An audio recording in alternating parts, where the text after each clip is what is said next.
Esta es la noche en el continente americano. Cuando amanece en Europa y cae la tarde en Asia. Así cae la noche en el continente americano y transcurre la mañana y la tarde en el resto del mundo. La noche, bajo la dirección de Claudia Gurizati. La carta de alias Iván Márquez y alias El Paisa. Al menos 3 actos de insensatez empujaron la esperanza tejida en La Habana al taciturno abismo de los procesos de paz fallidos, la inseguridad jurídica, las modificaciones al texto original de lo convenido y el incumplimiento de aspectos esenciales del acuerdo. Sin entregar explicación alguna sobre su paradero, ni tampoco sobre sus incumplimientos a lo pactado, los integrantes de las FARC aparecieron pidiendo explicaciones y acusando a las principales instituciones del Estado colombiano de haber destrozado el acuerdo de paz. La falta de seguridad jurídica de estos señores, francamente, es un pretexto. Porque más no puede haberles dicho el fiscal general de la Nación que no tienen en este momento deudas pendientes ni llamados por parte de la Fiscalía General de la Nación. Que no sigan con ese cuentecito. La misiva, que más parece una advertencia, muestra un arrepentimiento por haber dejado las armas, las cuales, según ellos, les hubieran permitido defender el cumplimiento de los acuerdos. Iván Márquez y alias El Paisa están en deuda con la Justicia Especial para la Paz, que fue quien preguntó sobre su compromiso o no de continuar con los acuerdos. En este sentido, si bien ellos dan un primer testimonio de querer continuar con el proceso, es muy importante que le respondan al juez natural, que es la Justicia Especial para la Paz.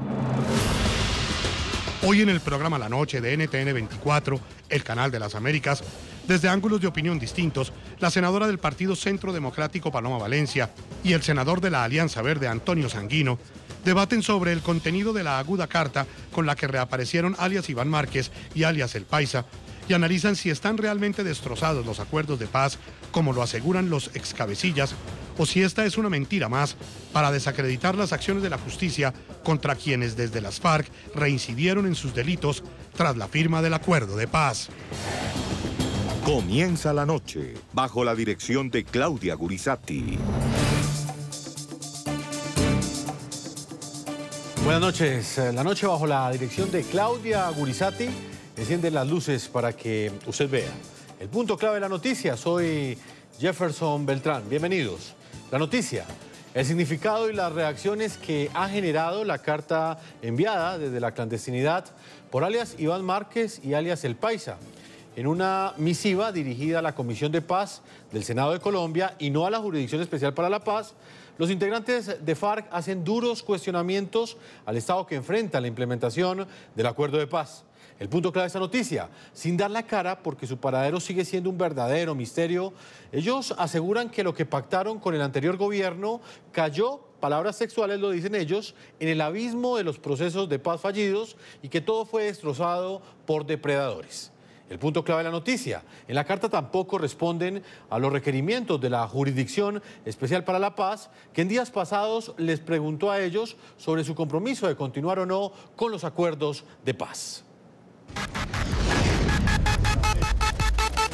El presidente de Colombia, Iván Duque, el pasado 11 de septiembre exigió explicaciones a la Jurisdicción Especial para la Paz sobre los exjefes guerrilleros de las FARC que abandonaron los espacios territoriales de reincorporación.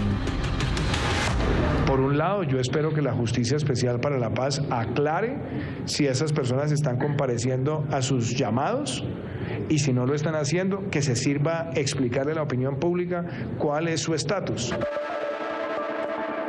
Aunque la Jurisdicción Especial para la Paz dio un plazo de 10 días a 31 exjefes de las FARC para que manifestaran si seguían comprometidos con la JEP, varios presentaron recursos de reposición contra la solicitud, lo que interrumpió el plazo hasta que sea resuelto el recurso.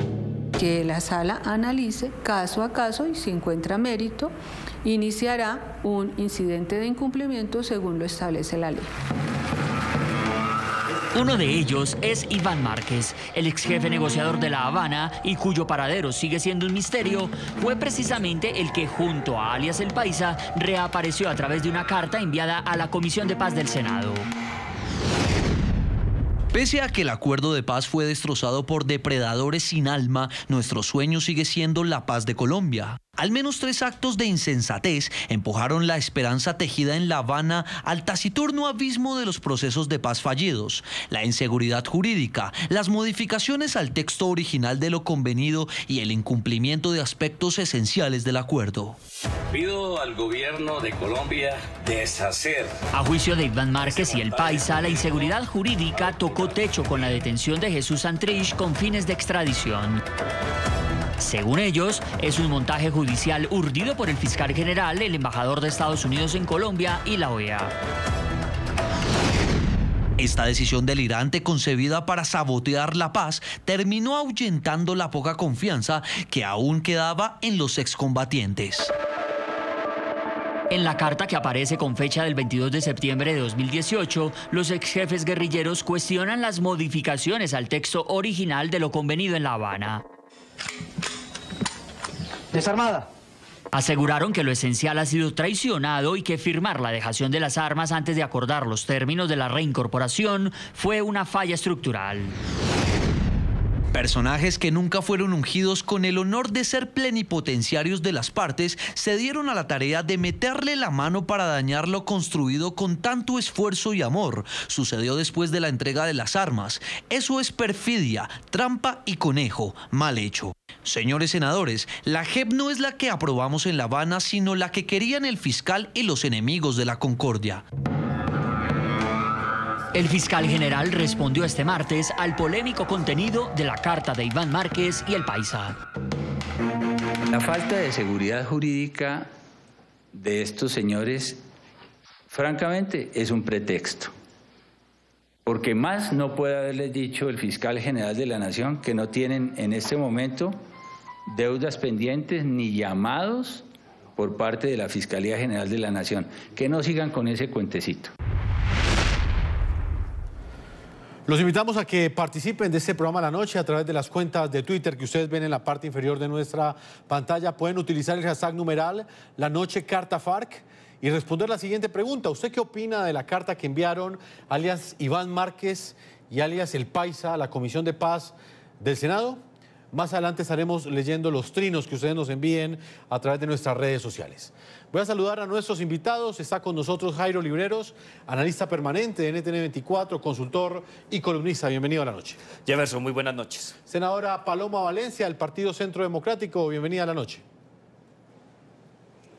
Jefferson, Jairo, queridos televidentes, muy buenas noches. Buenas noches. Y Antonio Sanguino también, senador colombiano por el Partido Alianza Verde. Es un gusto tenerlo aquí en nuestro programa. Jairo, Jefferson, Paloma y toda la gente que nos ve hasta ahora, muy buenas noches. Vamos a comenzar analizando con ustedes tres la noticia más importante en Colombia el día de hoy. Es esta carta que ha sido dirigida por alias Iván Márquez y alias El Paisa a la Comisión de Paz del Senado de la República. Esta Comisión de Paz pertenecen Paloma Valencia y el senador Antonio Sanguino, que también está con nosotros. Voy a comenzar con usted, senadora Paloma. La principal pregunta que se hacían los colombianos era si Iván Márquez y el Paisa continuaban o no con este acuerdo de paz. A juzgar por esta carta, ¿continúan o no? Yo creo que no era una pregunta solo de los colombianos, Jefferson, y ese es el primer hecho que yo quisiera resaltar de la carta. Quien había preguntado si ellos seguían en el acuerdo era la propia JEP, esa jurisdicción que ellos mismos, las FARC, diseñaron para poderse someter a una justicia que ellos imponían, con unos jueces que ellos imponían y con unas penas irrisorias a las que estaban dispuestos a someterse. La JEP les pregunta, ¿ustedes siempre se van a someter a la JEP? ¿Van a seguir en el proceso? Y entonces hay una respuesta ya elusiva, porque Iván Márquez y el Paisa no le están contestando a la jurisdicción, a la justicia a la que se tenían que someter, sino que dirigen una carta a la comisión donde están muchos de quienes han apoyado el acuerdo, muchos de sus amigos, diciendo más o menos o dando una explicación de por qué todo está fracasado y por qué un poco no se van a someter. Luego a mí me parece que aquí hay claramente una manifestación flagrante, por lo menos, de seguir dilatando el sometimiento a la justicia, a esa justicia fingida de la JEP, pero seguir dilatando ese sometimiento. Y el segundo hecho que me parece muy grave de la carta y que quisiera resaltar es el tema de que culpan a Juan Manuel Santos de haber abandonado la paz, de haber firmado los acuerdos, pero después haber dejado botados la implementación. Y yo creo que esto tiene mucho que ver con el hecho que nosotros dijimos durante todo el gobierno de Juan Manuel Santos, de que los acuerdos eran excesivos en términos de su costo, en términos de las posibilidades reales de su cumplimiento, y que además eran escritos de una manera tan ambigua que evidentemente iba a poderse interpretar muy rápidamente y muy fácilmente que el gobierno estaba incumpliendo. Yo creo que aquí se empieza a ver lo mal negociados que quedaron los acuerdos de La Habana. Senador Sanguino, en cuanto a ese punto en particular, ¿qué opinión tiene usted? La carta deja de manifiesto que alias Iván Márquez y alias El Paisa siguen o no con los acuerdos. Bueno, primero yo creo que la carta es una buena noticia, porque Iván Márquez y Óscar Montero, más conocido como El Paisa, están diciendo en esa carta que se mantienen en el proceso de paz y que muestran o reiteran su disposición de seguir trabajando porque este acuerdo de paz se materialice. Segundo, a pesar de toda la andanada que viene en la carta, yo creo que muchas de las críticas que ellos están planteando también la hemos venido discutiendo, por ejemplo, en la Comisión de Paz del Senado de la República, en relación con la implementación del acuerdo, los incumplimientos que hay en el mismo, etcétera, etcétera. Y yo creo que lo que tiene que hacer Iván Márquez y Óscar Montero es venir a los instrumentos de verificación de los acuerdos, de seguimiento al cumplimiento de los mismos que están previstos y que están diseñados en el acuerdo mismo. Y en tercer lugar, pues yo sí debo controvertir con la senadora Paloma Valencia. Yo creo que la JEP no es una justicia fingida, pues si fuera una justicia fingida no recibiera las críticas que está recibiendo del propio Iván Márquez. Iván Márquez acusa a la JEP de que esa no fue la JEP pactada y de que esa JEP más bien fue el resultado de un rediseño que hizo el Congreso en complicidad con el fiscal. Yo creo que hay unas instituciones, ha habido un pronunciamiento además del partido político de las FARC, aclarando que este acuerdo está en marcha, que este acuerdo tiene dificultades, tiene incumplimientos, pero que no tiene retroceso y que en ese sentido hacen un llamado a que Iván Márquez y Óscar Montero se mantengan y se incorporen a la implementación del acuerdo. Y yo creo que esa es la petición que tenemos que hacer quienes queremos pasar la página de esta horrible noche que hemos vivido de violencia en Colombia los últimos 50 años. Analista Jairo Libreros. Jefferson, yo creo que esta carta realmente es una despedida de estos dos dirigentes de las FARC, de todo lo que se denomine Jurisdicción Especial para la Paz, proceso de paz, implementación de la paz y demás. Hay que tener en cuenta que quizás ellos, en una jugada que consideran política, le escriben a la Comisión de Paz un memorial de agravios sobre los inconvenientes que han padecido, no solamente como cabecillas de la antigua FARC, sino como personas que estaban dispuestas a someterse al Estado, a la Constitución y de manera particular integrarse a la sociedad civil. Yo creo que esta carta realmente es un ejercicio de despedida que se va a repetir en 2 o en 3 instancias. ¿Y por qué creo que es una despedida? Por el carácter político de la misiva. Tiene algunos trazos un poco llamativos en términos románticos, los hablábamos antes de empezar el programa, pero el contenido real de compromiso yo no lo veo por ningún lado. Yo entiendo el interés que tiene el senador Sanguino por que este proceso se mantenga vivo y que 2 personas muy importantes que hacen parte hoy de un partido político pues sigan comprometidos con la paz, pero lo que yo veo en el fondo es una despedida política.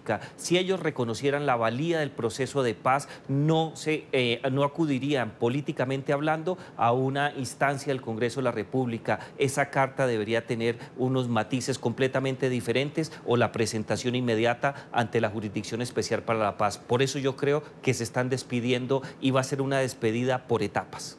Senadora Paloma Valencia, ¿qué opina usted de ese argumento?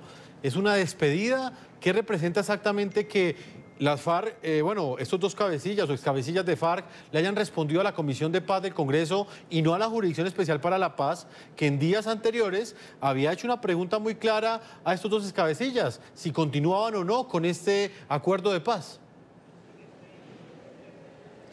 Sí, Jefferson, yo coincido totalmente con lo expresado con el profesor Libreros. Yo creo que aquí hay un tema muy de fondo, y es que cuando la justicia se está preguntando si ellos se van a someter o no, o más bien les está preguntando, y ellos en vez de contestarle a la JEP, le contestan a la Comisión de Paz en un memorial de agravios, como lo ha denominado el profesor Libreros, pues hay una señal muy clara de que no se van a someter.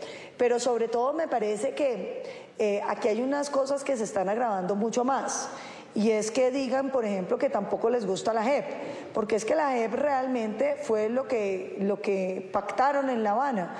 Tuvo algunas modificaciones, pero muy ligeras y muy primarias, cosas que eran fundamentales y en las que, por ejemplo, yo sigo insistiendo, como por ejemplo, que los delitos de naturaleza sexual y violenta contra los niños y niñas y adolescentes de Colombia no sean conocidos por la JEP para que no vayan a tener sanciones irrisorias. Por ejemplo, que el narcotráfico se considerara como delito conexo al delito político. Esos temas que ellos impusieron, ahí siguieron, y son temas muy graves. Yo creo que ahí hay una interpretación muy complicada de las FARC, porque es que si no les sirve la JEP que ellos diseñaron con los jueces que ellos quisieron, nombrados por 5 personas que nadie conocía, 3 de ellos extranjeros, todos de ideología de izquierda, ya no les sirve, pues entonces uno se pregunta, ¿y entonces para qué la JEP? A mí me preocupa mucho en el sentido de que esto sigue siendo incumplimiento tras incumplimiento.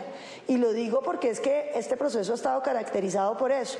La entrega de las armas, de las 40.000 que figuraban en los inventarios de la fuerza pública que tenía las FARC, entregaron 7.000 y pico. De los desmovilizados, que se suponía que eran más o menos 15.000, se desmovilizaron también otros 8.000. Entonces, yo creo que aquí hay unos temas muy de fondos, y este es una señal de muchísima preocupación, no solamente para quienes nunca estuvimos de acuerdo con el Pacto de La Habana, sino y sobre todo para quienes lo defendían, porque es que entonces el gobierno les dio todo tipo de beneficios, les quitó las penas, les ha dado todo tipo de beneficios, y las cabecillas ahora parecieran estar anunciando que vuelven a unirse a sus disidencias. Mire qué estratégico. Senador Antonio Sanguino, sobre este punto en particular, el que tiene que ver con las críticas que hicieron en esta carta alias El Paisa y alias Iván Márquez, una de ellas es la que tiene que ver con las modificaciones al texto original del acuerdo, así lo denomina en esta misiva Iván Márquez. Ellos cuestionan la Jurisdicción Especial para la Paz, que terminó aprobada por parte del Congreso de Colombia y que también fue declarada como constitucional por parte de la Corte Constitucional en Colombia. ¿Qué opinión tiene usted frente a estas críticas? ¿Qué implicaciones tiene que las mismas FARC ya no reconozcan como válida esa justicia transicional que fue producto del acuerdo que negociaron con el presidente Juan Manuel Santos? Mire, hay que hacer una precisión que me parece muy importante. No son las FARC. El partido de las FARC acata y ha acudido sus miembros a la Jurisdicción Especial de Paz. Ellos tienen asiento en el Congreso de la República. Acaba de producir la dirección política de ese partido un pronunciamiento criticando el pronunciamiento de Iván Márquez y de Óscar Montero, más conocido como El Paisa. De tal suerte que es muy bueno que la opinión pública tenga muy claro y muy preciso que el pronunciamiento de Iván Márquez compromete a Iván Márquez y a Óscar Montero, no al partido de las FARC. El partido de las FARC dice que se mantiene en el acuerdo, que acata la institucionalidad que ha surgido, no solo la JEP, la Comisión de la Verdad, la Comisión de Búsqueda de Personas Desaparecidas, quienes han venido y quienes han querido petardear, digamos, esa institucionalidad surgida de los acuerdos. No es el partido de las FARC. Yo no milito en el partido de las FARC, pero yo creo que en honor a la verdad hay que reconocer que ellos han venido cumpliendo el acuerdo. Mañana o pasado mañana, la misión de verificación de las Naciones Unidas van a presentar su informe ante el Consejo de Seguridad de las Naciones Unidas. Y yo creo que es mucho más creíble esperar ese informe, que es un balance del proceso de implementación de los acuerdos. Aquí también hay dudas de parte del cumplimiento por parte del Estado, y eso hay que reconocerlo. Por ejemplo, este gobierno ha anunciado una política de fumigación. La gran pregunta que nos hacemos es qué pasa con los pactos de sustitución de cultivos que se derivaron de los acuerdos. En el proyecto de presupuesto que actualmente discute el Congreso de la República no están desagregados por lo menos cerca de 3 billones de pesos que deben asignarse para la implementación de los acuerdos. El Banco de Tierras no existe.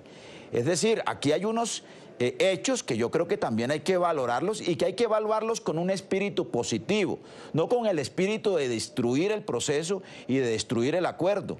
Yo por eso me niego a darle el adiós y la despedida a Iván Márquez y a Óscar Montero. Prefiero insistir en que vengan y en que discutan esas críticas en las instituciones y en los mecanismos de verificación de los acuerdos. Pero además yo quiero recordar lo siguiente: ¿dónde surgió, digamos, esta suerte de inseguridad jurídica en quienes abandonaron las zonas o los espacios territoriales de reincorporación, particularmente Iván Márquez y Óscar Montero?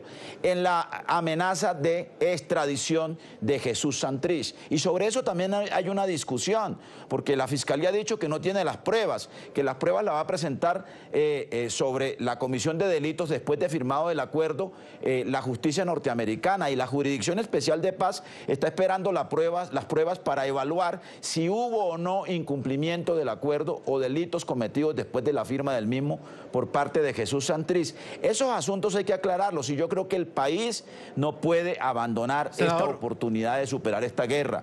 Yo creo que es una irresponsabilidad que este acuerdo lo tiremos a las hogueras de las nuevas violencias que nos amenazan como sociedad. Senador, antes de ir con el profesor Jairo Libreros, quiero hacerle una pregunta, pero ¿no queda la sensación entonces que si la justicia judicializa a aquellos integrantes de FARC que reincidan en algunos delitos, eso es una razón para que entonces, en este caso, personajes como Iván Márquez y como el Paisa aseguren que el acuerdo de paz no está funcionando sencillamente porque la justicia está cumpliendo con su deber? Es que, mire, el acuerdo tiene previsto que esos hechos puedan ocurrir y tiene previsto cómo actuar si ello ocurre.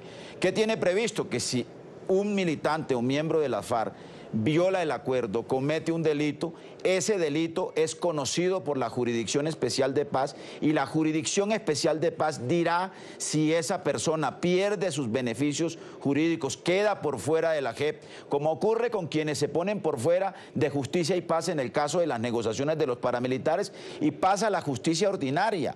Y el tema de la extradición, pues es un tema, digamos, que es consecuencial, pero en primerísimo lugar, aquí hay unos mecanismos previstos en el acuerdo para juzgar a quienes violen el acuerdo, no solo del lado de las FARC, sino del lado, digamos, de todas las partes involucradas en este acuerdo. Jairo Libreros, analista permanente de NTN 24, recabemos un poco sobre ese punto.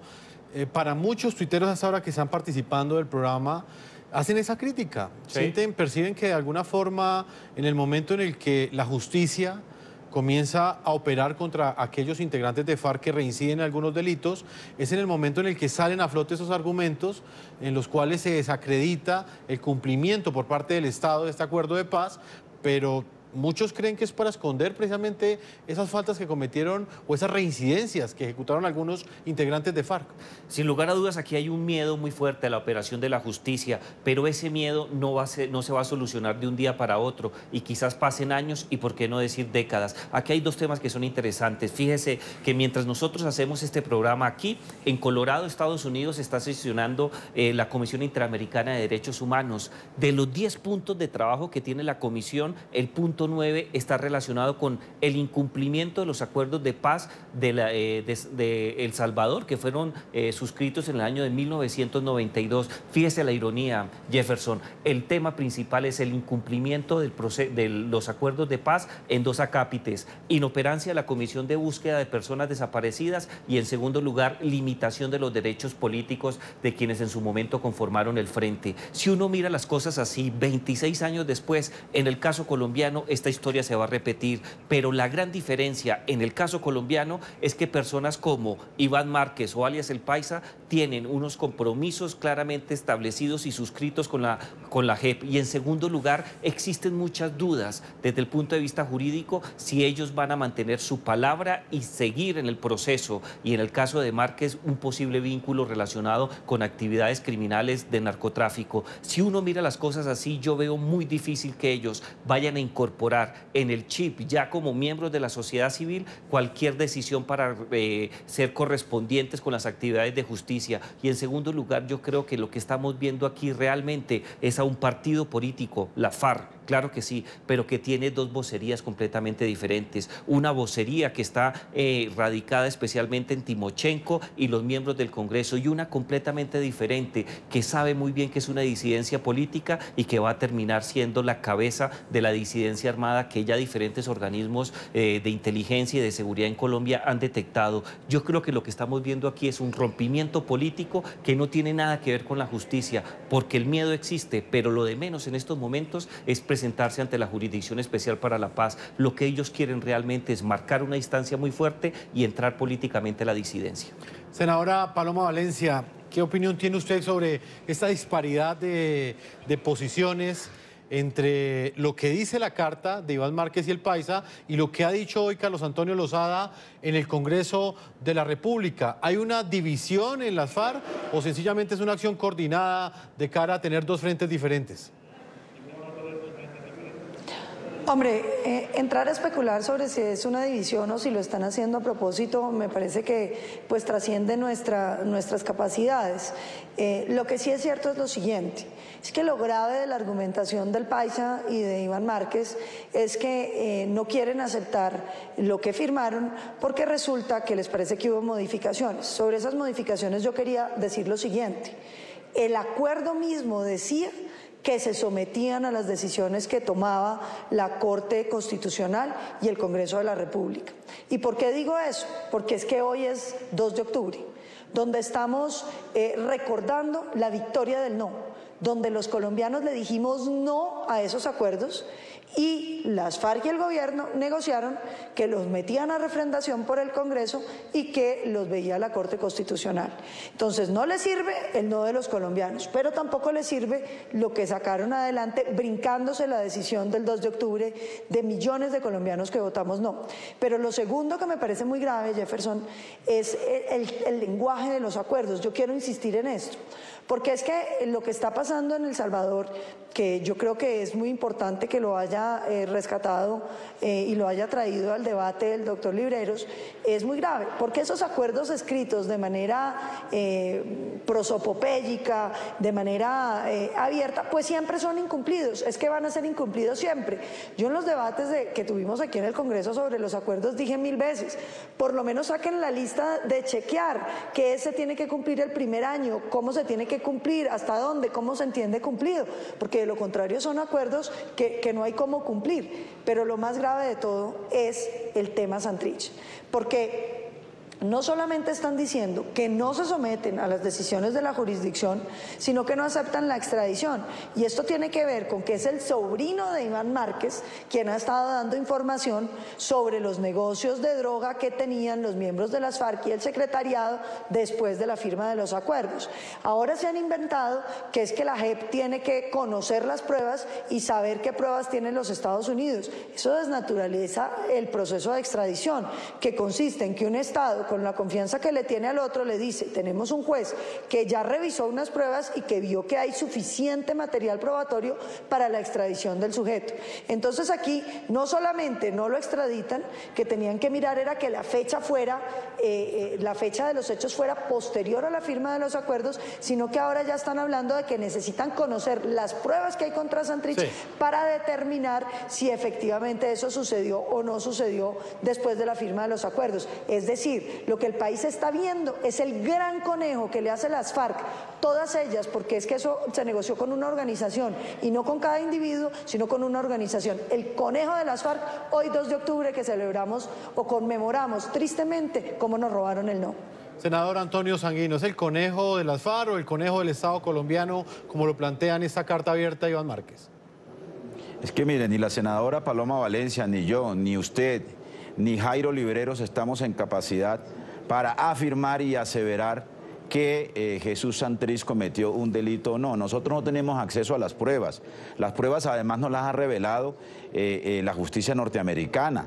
Lo que hemos sabido son unos testimonios y unas declaraciones del sobrino de Iván Márquez, pero le corresponde a la justicia norteamericana demostrarle a la Jurisdicción Especial de Paz que efectivamente hubo la comisión de un delito, que en ese delito está comprometido el señor Jesús Santrich y que ese delito merece una solicitud de extradición. Eso no es un trámite administrativo meramente. También hay que revisar el contenido de las pruebas. Y yo creo que, digamos, en rigor, eso es lo que debería ocurrir, digamos, para poder dar la suficiente confianza jurídica en el cumplimiento de los acuerdos. Pero además quiero decirle lo siguiente, y con esto quiero replicarle a Jairo Libreros. Todo acuerdo de paz, no solo en Colombia, en el mundo, está sometido al riesgo del incumplimiento de las partes. Por eso los acuerdos de paz tienen, obvio, elemental, unos mecanismos de seguimiento, de verificación, unos acompañantes y unos garantes internacionales, que en este caso son las Naciones Unidas. En el caso de las autodefensas, en épocas del expresidente Álvaro Uribe Vélez, fue la misión de la Organización de Estados Americanos para garantizar que los acuerdos se cumplan y se implementen tal como fueron pactados. Incluso hay que a veces hacer interpretación posterior de lo que se acuerda, porque, digamos, las circunstancias de la implementación exigen también interpretar lo que se firma, digamos, en el pacto de paz.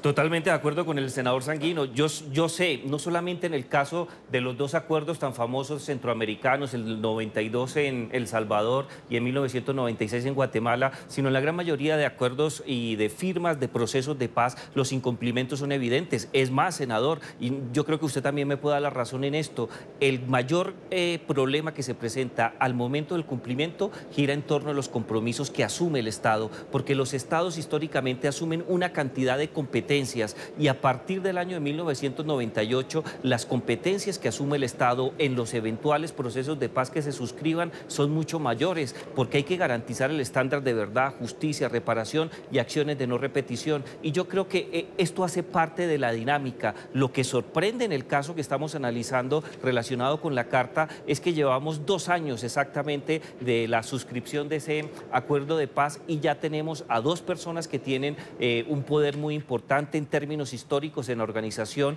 y en el partido político, dándole despedidas o por lo menos tomando distancia muy fuerte. Claro. Y yo creo que eso sí difiere un poco de lo que ha ocurrido en El Salvador y en otras experiencias internacionales. Pero me permite hacer un poquito de memoria colombiana. Brevemente, senador, porque va a hacer una pausa. Brevemente, en el proceso de paz del M-19, recuerde usted que el Congreso tuvo que aprobar un reindulto, porque se abrieron los procesos penales por la toma del Palacio de Justicia. Es que de los temas más delicados es este de los beneficios jurídicos para el tránsito de la guerra a la paz de los excombatientes. Senadora Paloma Valencia, brevemente, porque va a comerciales, me está pidiendo la palabra. Sí, no, solamente quería decir lo siguiente, pero es que ayuda a que no se puedan cumplir los lenguajes en los que se escriben los acuerdos, que usted no tenga un plan de ejecución claro, que no sean claras las... Es que decir que usted va a lograr la transformación de todo lo que no ha podido hacer, no porque no ha querido, sino porque le falta la institucionalidad al Estado colombiano para cumplirlo, pues es ridículo. Por eso yo siempre insistí, un acuerdo que se pueda cumplir es un acuerdo muy aterrizado. Vamos a hacer esto, vamos a financiar, no sé, 500.000, 5.000 familias de sustitución, se va a medir de tal manera, porque de lo contrario, leer semejante cantidad de páginas en ese lenguaje, eso era lógico que se iba a incumplir, porque eso es incumplible. Se cumplen 2 años del denominado plebiscito por la paz, en el que la mayoría de los colombianos rechazó el acuerdo que firmó el gobierno de Juan Manuel Santos con las FARC, pero que luego fue refrendado en el Congreso. 730 días después, algunos excabecillas de esta guerrilla ya incursionan en las altas esferas de la política colombiana y ocupan una curul en el Congreso, pero otros simplemente brillan por su ausencia. El común denominador entre quienes desaparecieron es que decidieron abandonar sus esquemas de seguridad y las zonas de reincorporación con destino hasta ahora desconocido. Sin embargo, a cuentagotas algunos han dado señales. Por ejemplo, Hernán Darío Velázquez alias El Paisa e Iván Márquez, a través de una misiva en la que aseguran que les hicieron conejo. se declaran víctimas de lo que llaman una inseguridad jurídica y señalan al embajador de Estados Unidos en Colombia y al fiscal general de la Nación. No podemos dejar la paz, que es el derecho más importante, en manos de personajes como Martínez y Whitaker. Carecen ellos de sentido común para trazar el destino de Colombia, que definitivamente no puede ser el de la guerra. Sin embargo, el incumplimiento a los acuerdos se estaría dando por parte de quienes no se han presentado a la Justicia Especial para la Paz, como quedó consignado en los acuerdos. Así lo señaló el gobierno colombiano. Aún Iván Márquez y alias El Paisa están en deuda con la Justicia Especial para la Paz, que fue quien preguntó sobre su compromiso o no de continuar con los acuerdos.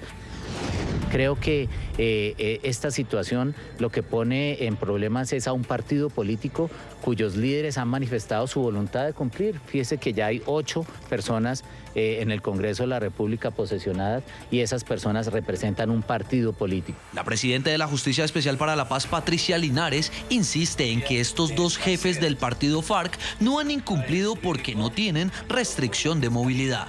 La sala analice caso a caso y si encuentra mérito, iniciará un incidente de incumplimiento según lo establece la ley. Sin embargo, días atrás, la misión de verificación de la ONU ya había advertido que además de alias El Paisa e Iván Márquez, otros 7 ex cabecillas guerrilleros estaban incumpliendo con la obligación del acuerdo de contribuir a garantizar el éxito del proceso de reincorporación, porque al abandonar sus responsabilidades, estaban abandonando también a por lo menos 1.500 excombatientes a su cargo. La ONU reconoció que desconoce el paradero de alias Romaña, Fabián Ramírez, Iván Márquez, Hernán Darío Velázquez alias El Paisa, Iván Ali, Almeiro Córdoba, El Zarco Aldinever, Enrique Marulanda y El Loco Iván. Senadora Paloma Valencia del Partido Centro Democrático, antes de despedirla porque nos puede acompañar solo hasta este momento del programa, quiero hacerle una última pregunta. A su juicio, ¿qué debe hacer el gobierno? ¿Qué debe hacer la institucionalidad en este momento tras esta carta que envían alias Iván Márquez y alias El Paisa? Yo creo que esto lo que le corresponde es a la Jurisdicción Especial para la Paz. La JEP tiene que actuar y tiene que decir si estas personas están en el proceso o no están, porque eso determina la acción del gobierno. Si no están, corresponde al gobierno poner toda la fuerza pública a perseguir criminales que no solamente están reincorporándose a las disidencias que hoy están dedicadas al narcotráfico, a los secuestros y a la violencia y que necesitan ser combatidos con toda la fuerza del Estado. Pero creo que aquí el llamado es a la que la doctora Linares, presidenta de la jurisdicción, aclare de manera inmediata ante la opinión pública, mediante un llamamiento de quienes supuestamente están sometidos al proceso para determinar si siguen o no en el proceso, para que si no es así, el gobierno libere las órdenes de captura y ponga toda la fuerza del Estado en capturarlos de manera inmediata y ponerlos tras las rejas. Senadora Paloma Valencia, muchas gracias por haber estado con nosotros. Jefferson, muchísimas gracias a ti, un saludo al doctor Sanguino, al doctor Libreros y por supuesto una feliz noche a todos los televidentes. Muchas gracias, senadora. Vuelvo al Congreso de la República con Antonio Sanguino, senador colombiano por el partido Alianza Verde. ¿Qué opinión tiene usted? ¿Qué debe hacer el gobierno? ¿Esperar una próxima carta o debe la Jurisdicción Especial para la Paz comenzar a tomar decisiones para que de esa manera el gobierno también haga lo propio? Pues mire, la Jurisdicción Especial para la Paz en cabeza de su presidenta ha dicho que estas personas no han incumplido el acuerdo. En el caso de Santrich, Santrich está detenido en virtud de unas indicaciones que le ha hecho la justicia norteamericana y en tales circunstancias tampoco, digamos, está por fuera de la órbita de la Jurisdicción Especial de Paz, que es el instrumento jurídico creado en virtud del acuerdo. Ahora bien, yo creo que le corresponde a Iván Márquez y a todos los demás miembros de las FARC que tienen una posición crítica y que tienen, digamos, una actitud de desconfianza frente al acuerdo, concurrir a manifestar esas críticas que están en la carta, esas desconfianzas que han manifestado también públicamente, colocarlas en el escenario de la discusión natural de estos asuntos, que es el Congreso de la República y los mecanismos de verificación pactados con el gobierno colombiano y también con la misión de verificación de las Naciones Unidas. Yo creo que eso es lo que procede, porque a mí me parece que aquí hay que dar hay que hacer un gesto de grandeza como sociedad, hay que evitar que este proceso de paz se rompa, hay que evitar que este proceso de paz tenga un lunar como el que un sector de los dirigentes de las antiguas FARC no se incorporen plenamente al acuerdo y que además de eso se vaya a generar, digamos, una situación que favorezca el fenómeno de las disidencias, que es un fenómeno de violencia que generalmente ocurre en procesos de desmovilización de organizaciones de este tipo, pero que debemos minimizar al máximo para lograr que este proceso sea un proceso exitoso y nos permita un avance sustancial en términos de reconciliación nacional. Profesor Jairo Oliveros. Yo estoy totalmente de acuerdo con el senador Sanguino, pero quizás iría un poco más allá. Sin duda se requiere un espacio de generosidad de la clase dirigente, del gobierno actual, pero también creo que ese espacio de generosidad también es exigible a quienes ostentan las máximas dignidades en el partido político FARC, porque creo que ellos también van a tener un juego muy importante y creo que tienen que emplearse a fondo para garantizar que estas dos personas que son vitales para la salud del acuerdo de paz en el futuro tengan la oportunidad no solamente de expresarlo como lo hicieron por una carta, sino de viva voz las diferentes inconformidades. Pero yo creo que tenemos que establecer también dos senderos completamente diferentes. El del sendero de la política, que es la acción mediante los partidos políticos, la intervención del Estado en cierto tipo de actividades propias del acuerdo del Teatro Colón. Se puede recurrir hasta Naciones Unidas para que se encargue de adelantar contactos o gestiones especiales, pero un camino completamente diferente, Jefferson, está relacionado con la Justicia Especial para la Paz. Sin duda ya la presidenta, la doctora Linares, ha dicho que no hay un requerimiento especial sobre ellos, pero se tienen que agotar esas instancias judiciales. Las FARC aceptaron no solamente la supremacía de la Carta Política en el caso de las actividades políticas que ellos van a adelantar, sino de manera especial el sometimiento al Estado de Derecho. Y el sometimiento al Estado de Derecho desde ningún punto de vista puede verse afectado. Y si la decisión que adopta la Jurisdicción Especial para la Paz, después de agotados los recursos de reposición, consiste en que ellos se tienen que presentar o buscar un mecanismo relacionado con el uso de la fuerza para llevarlos a comparecer, ese mecanismo también se tiene que adelantar. Y yo creo que esos dos mecanismos, la acción jurisdiccional y la acción política del Estado, tienen que mantenerse para garantizar que esto avance. Que ellos se vayan, yo creo que ya se están yendo, yo no creo que vayan a volver, pero hay que tener en cuenta que estos dos personajes, por importantes que sean, no pueden desdecir el camino que hemos adelantado en este proceso de paz. Vamos a leer ahora opiniones de ustedes, nuestros televidentes que hasta ahora nos escriben a través de las cuentas de Twitter, respondiendo a la siguiente pregunta: ¿qué opinan de esa carta que ha enviado alias Iván Márquez y alias El Paisa a la Comisión de Paz del Senado? Mensajes de Twitter a esta hora. Alex nos dice lo siguiente: se ve cómo se burlan de las víctimas y el gobierno. Davis opina lo siguiente: las FARC cumplieron lo pactado, el Estado incumple los acuerdos, mal precedente. Uno más, este es de José Saldarriaga, él dice lo siguiente: se siguen burlando de los colombianos. Uno más, este es de Jorge Sánchez, quien opina hasta ahora lo siguiente: no es posible que desde la clandestinidad quieran imponer condiciones y exigir derechos, más aún cuando sus actuaciones están en tela de juicio. Entonces no nos llamemos engaño. El fiscal general de la Nación está cumpliendo con la Constitución y la ley. Yo tengo mis dudas es de si estos señores están cumpliendo con el acuerdo de paz. Deberían empezar por decirle a los colombianos dónde están. Yo creo que el Estado le ha faltado cumplirle a los reinsertados con los proyectos productivos.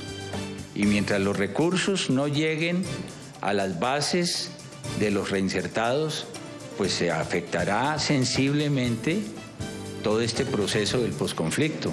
Hay que cumplirle a la guerrillerada. Y asimismo, tenemos que exigirle a los jefes del nuevo partido que le cumplan al proceso de paz como aquellos de cuyo paradero tenemos desconocimiento absoluto los colombianos.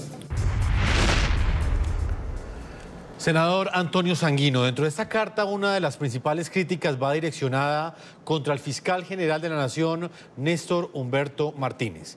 De acuerdo con el contenido de estas críticas, ¿usted cree que de fondo está en juego el sometimiento de las FARC, o por lo menos el sometimiento de aquellos que reincidan con delitos? ¿Está en juego ese sometimiento a la justicia por parte de esos integrantes? No debe estarlo, no tiene para qué estarlo, no tiene por qué estarlo. Porque, repito, el acuerdo prevé ese escenario. Personas que incumplan el acuerdo, que cometan delitos después de firmado el mismo. Y para ello, por supuesto, debe entrar a funcionar la Jurisdicción Especial de Paz. Por supuesto, la Fiscalía, si logra identificar y documentar la comisión de esos delitos, tendrá que remitirlo a la Jurisdicción Especial, que en este caso es la JEP, para que la JEP, digamos, tome las decisiones respecto al mantenimiento o no de los beneficios jurídicos previstos en el acuerdo, para que esa persona siga en la JEP o sea trasladada a la competencia de la jurisdicción ordinaria. Y yo creo que eso es lo que hay que mantener como pilar fundamental de este acuerdo. Y yo, digamos, creo, digamos, a diferencia de lo que ha dicho el fiscal en sus declaraciones en este programa, es que hay que cumplir el acuerdo completo y hay que cumplirlo con todos. Tiene que cumplirlo todas las FARC, su dirigencia y sus bases guerrilleras o sus bases exguerrilleras, y tiene que cumplirlo el Estado con la dirigencia, con el partido político y con la guerrillerada, porque para eso se hizo un acuerdo de paz global que tiene, repito, unos mecanismos para su implementación, unos compromisos de las partes y unos mecanismos de verificación del cumplimiento de los mismos. Profesor Libreros, lo cierto es que la acusación directa o la crítica más fuerte la hacen contra la institución que precisamente se encarga de investigar, y es la Fiscalía. ¿No deja de manifiesto o no queda en tela de juicio, por ejemplo, el verdadero sometimiento a la justicia que deben tener aquellos exintegrantes de las FARC en el marco del Estado de Derecho? Yo creo que sí está en juego, por lo menos la voluntad de sometimiento. Hay que tener en cuenta que si uno mira lo que fue el histórico de la negociación, la FARC nunca estuvo dispuesta a ser parte de una instancia de investigación jurisdiccional para establecer sus responsabilidades y garantizar los estándares de verdad, justicia, reparación y acciones de no repetición. Pero quizás en el último año y medio de la negociación se logró crear una jurisdicción especial para la paz. Yo creo que es uno de los aportes más importantes que tiene el acuerdo del Teatro Colón, no solamente para el caso colombiano, sino como un referente internacional. Y yo creo que este tipo de situaciones críticas en donde le echan el agua sucia por completo al fiscal por cuenta de lo que me parece a mí absolutamente legal y legítimo, la defensa de la institucionalidad jurídica del país, la corrección de una cantidad de problemas que no se dictaron en su momento y que fueron en el curso de las discusiones en el Congreso perfiladas como instituciones y lograron superar el sedazo de la Corte Constitucional, hace parte de la arquitectura jurídica colombiana. Cuando ellos empiezan a tomar distancia de la Jurisdicción Especial para la Paz, yo creo que sí se pone en riesgo no solamente la capacidad que tiene la JEP para actuar, sino particularmente genera un antecedente muy delicado, porque muchos miembros de la guerrillerada, como se dice comúnmente, u otros mandos medios pueden pensar que el camino a seguir no es precisamente garantizar el cumplimiento del acuerdo de paz. Una preocupación que queda, senador Antonio Sanguino. Para finalizar le hago esa pregunta. En la carta que envía Iván Márquez y el Paisa, ellos aseguran, palabras textuales, que el acuerdo de paz ya entró en el taciturno abismo, dicen ellos, de los procesos de paz fallidos. Pero por el otro lado, el partido FARC en el Congreso asegura que ellos se equivocan cuando hacen esta afirmación. ¿Qué efecto cree usted que va a tener en esa denominada guerrillerada, en esas bases que en este momento están en esas zonas y que siguen fieles a este acuerdo de paz? Pues mire, el grueso, digamos, de los excombatientes de las FARC están en los espacios territoriales, incluso los que han salido, porque hay que recordar que los espacios territoriales de reincorporación no son sitios de confinamiento. Los exguerrilleros pueden entrar y salir libremente. Esa base guerrillera, en su mayoría, en su alta proporción, está con el acuerdo y está asumiendo el mando y la dirección del partido de las FARC. Y yo creo que eso es una buena noticia.